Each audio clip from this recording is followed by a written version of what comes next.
ஆன்மீக அன்பர்கள் அனைவருக்கும் தெய்வீக எண்ணங்கள் யூடியூப் சேனலின் சார்பாக அன்பான வணக்கங்கள். இன்னைக்கு நம்ம தெய்வீக எண்ணங்கள்ல பார்க்கக்கூடிய மிகவும் ஒரு முக்கியமான பதிவு, ஆடி மாதத்தில் ஆண்டியும் அரசனாகலாம். எப்படி செய்தால், எந்த வழிபாடு செய்தால் இது நமக்கு நடக்கும், இதை பற்றி தான் இந்த பதிவுல தெளிவாக விரிவாக பார்க்க போறோம். பதிவை தொடர்ந்து கடைசி வரைக்கும் பார்த்து பயன்பெறுங்கள். தெய்வீக எண்ணங்கள் சேனலை இப்பதான் நீங்க முதல் முறையா பாக்குறீங்கன்னா கீழே இருக்கிற சப்ஸ்கிரைப் பட்டனை கிளிக் பண்ணிக்கோங்க, பக்கத்துல இருக்கிற பெல் பட்டனையும் கிளிக் பண்ணிக்கோங்க. தினம்தோறும் ஒரு ஆன்மீக தகவல் கொடுக்கறேன், அது உடனே நோட்டிபிகேஷன் வரும், நீங்களும் பார்க்கலாம். பொதுவாகவே மாதங்கள்ல மிகவும் சிறந்த ஒரு மாதம், விசேஷ நாட்கள்ல ஆடி மாதத்துல வரக்கூடிய நாட்கள் அப்படின்னு சொன்னா அது ஆடி மாதம்னு சொல்லலாம். இந்த மாதிரி தெய்வீக அனுகூலம் பெற்ற ஒரு மாதம்னா அது இந்த ஆடி மாதம் தான். இந்த நாட்கள்ல சரியான முறையில கடவுளை வழிபாடு செய்தால் நமக்கு பரிபூரண நலனும் செல்வமும் வீட்டுல பெருகி வளம் தரும் அப்படின்றது தான் நம்பிக்கை. அதனால ஆடி மாதத்துல அனைவரும் தெய்வங்களை வழிபாடு செய்வதற்கு உண்டான ஒரு முக்கியமான ஒரு மாதம்னு சொல்லலாம். சில தமிழ் மாதங்கள் சைவ வழிபாட்டிற்கு, சில தமிழ் மாதங்கள் வைணவ வழிபாட்டிற்கு ஏற்றதா இருக்கு. ஆனா இரண்டு சமய தெய்வங்களுக்குமே உகந்த மாதம்னா அது இந்த ஆடி மாதம் தான். தெய்வீகம் கமழும் மாதம்னு நான் உங்களுக்கு சொன்னேன். இந்த மாதங்கள்ல விசேஷமான நாட்களும் வருது. அது என்னென்ன நாட்களும் உங்களுக்கு நான் இந்த பதிவின் கடைசியில சொல்றேன். என்ன பண்ணலாம் அப்படின்னு பார்க்கலாம். ஆடி மாதத்துல வரக்கூடிய ஒவ்வொரு நாளும் விசேஷம் தான். ஆனா சில நாட்கள், அதாவது ஆடி வெள்ளி, ஆடி செவ்வாய், இந்த மாதிரியான நாட்கள் ரொம்ப விசேஷம். அதை பற்றி பார்க்கலாம். அந்த நாள்ல என்ன பண்ணணும்ன்றதையும் பார்க்கலாம்.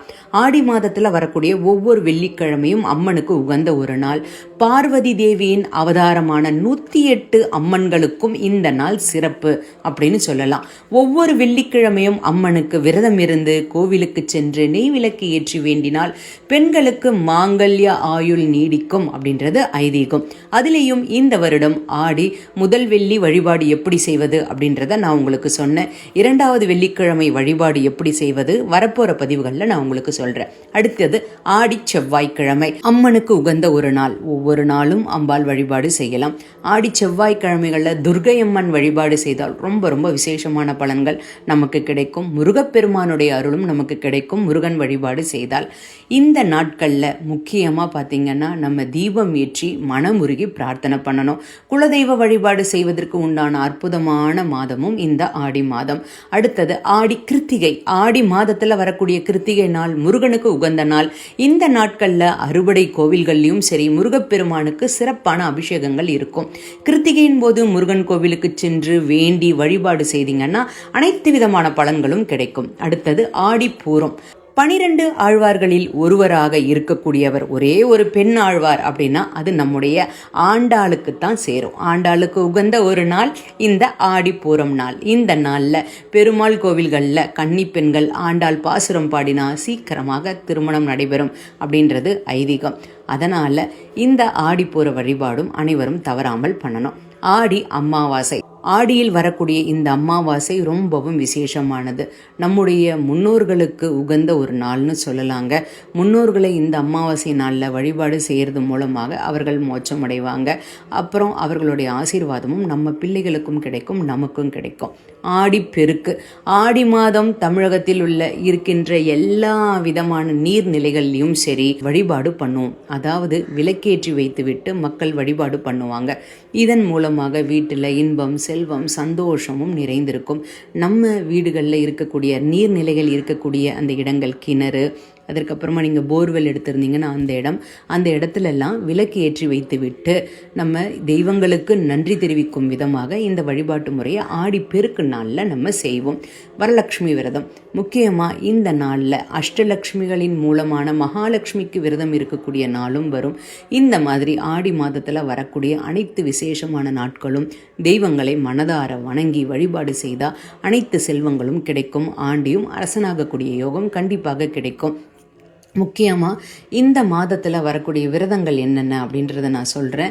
அதாவது எந்தெந்த நாள் வருது அப்படின்றத அதற்குண்டான நாளில் நான் பதிவுகள் கொடுப்பேன். இப்போ நாட்கள் மட்டும் சொல்கிறேன். ஆடி வெள்ளிக்கிழமை விசேஷம், ஆடி செவ்வாய்க்கிழமை விசேஷம், அதே மாதிரி ஆடி மாதத்தில் வரக்கூடிய ஏகாதசி அப்படின்றது ரொம்பவும் விசேஷமானது. ஆடி பூரம் ரொம்ப முக்கியம், ஆடி கிருத்திகை ரொம்பவும் முக்கியம். அதே மாதிரி ஆடி கிழமைகளில் வரக்கூடிய ஒவ்வொரு நாளும் ரொம்ப ரொம்ப முக்கியமானது. ஞாயிற்றுக்கிழமை, ஆடி ஞாயிற்றுக்கிழமை முக்கியம். முக்கியம். ஆடி மாதத்தில் வரக்கூடிய பஞ்சமி திதி ரொம்ப ரொம்ப முக்கியமானது. அதாவது நாகப்பஞ்சமி, கருட பஞ்சமி விரதம் இருந்து வழிபாடு பண்ணுங்க. அதே மாதிரி சஷ்டி விரதம் ரொம்பவும் முக்கியம். இந்த சஷ்டி விரத வழிபாடும் தவறாமல் அனைவரும் பண்ணணுங்க. இப்படி நீங்கள் ஆடி மாதத்தில் வரக்கூடிய ஒவ்வொரு நாளும் வழிபாடு பண்ணுங்க. நான் அதற்குண்டான பதிவுகள் அதற்கு முன்னரே உங்களுக்கு கொடுப்பேன். எந்த நாளில் எந்த விதமான வழிபாடு நீங்கள் பண்ணணும், எப்படி செய்யணுன்றதையும் கொடுப்பேன். அதனால் அதை அனைத்துமே நீங்கள் தவறாமல் பாருங்கள். இப்படி நீங்கள் செய்யும் பொழுது உங்களுக்கு அம்பாளுடைய அருள் பரிபூரணமாக கிடைக்கும். தெய்வங்களுடைய ஆசீர்வாதம் கிடைக்க பெற்று வாழ்க்கையில் அனைத்து விதமான நலன்களும் செல்வங்களும் கிடைக்கும். இந்த ஆடி மாதத்தில் எந்த தீபம் ஏற்றி வழிபாடு செய்தால் என்ன பலன் கிடைக்கும் அப்படின்றது நம்ம சேனலில் ஏற்கனவே பதிவுகள் கொடுத்துருக்கேன். இது வரைக்கும் அதை பார்க்கலன்னா அதை பார்த்து பயன்பெறுங்கள். மேலும் நம்முடைய தெய்வீக எண்ணங்கள் சேனலில் நிறைய ஆன்மீக தகவல்கள் இதே மாதிரி இருக்குது. தெய்வீக எண்ணங்கள் இன்ஸ்டாகிராம் பேஜையும் ஃபாலோ பண்ணிக்கோங்க. அதுலேயும் தினம்தோறும் நித்திய பூஜைகள் நான் உங்களுக்கு கொடுப்பேன். வாழ்க வளமுடன். இன்றைக்கி நான் கொடுத்த இந்த பதிவு உங்களுக்கு பிடிச்சிருக்கும்னு நான் நினைக்கிறேன். இந்த வீடியோ பிடிச்சிருந்தால் லைக் பண்ணிக்கோங்க. உங்களுடைய நண்பர்களுக்கும் உறவினர்களுக்கும் ஷேர் பண்ணுங்கள். அவர்களும் இதன் மூலமாக பயன்பெறட்டும்.